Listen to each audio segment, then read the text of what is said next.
Hello mga kasing cutes!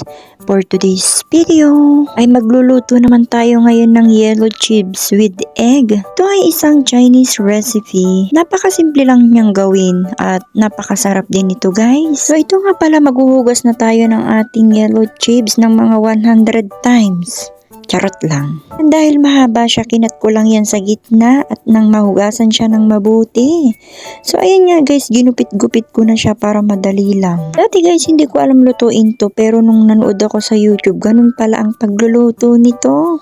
Mga hindi nakakaalam, dito sa Hong Kong ay very light lang ang kanilang sauce, like salt lang, soy sauce lang, ganun. Kasi ayaw nila yung masyadong malasa, like may Ajinomoto, may magic sarap, ayaw nila yun. Minsan soy sauce lang, asin lang, okay na sila at hindi na sila nag-a-add ng kung ano-ano pa. Ayan guys, ini-scramble ko lang yung ating itlog at yan yung una nating pipirituhin. Ayan guys, naglagay na rin ako ng oil.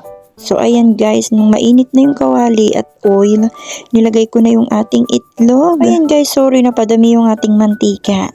Sorry again. Pero don't worry kasi gagamitin din natin yan pang gisa dun sa ating chips. So ayan nga guys, after 100 years, naluto na rin yung ating itlog. Pakadali nga lang itong lutuin guys kasi simple recipe lang siya. So ayan nga, after maluto ng itlog, nilagay ko na rin yung ating yellow chips. O ayan guys, ginamit na natin yung natirang mantika dun sa ating itlog at hindi na ako naglagay ulit ng mantika. After nga maluto, naglagay na rin ako ng oyster sauce, chicken powder, wine, and sesame oil. Yun lang. Bye!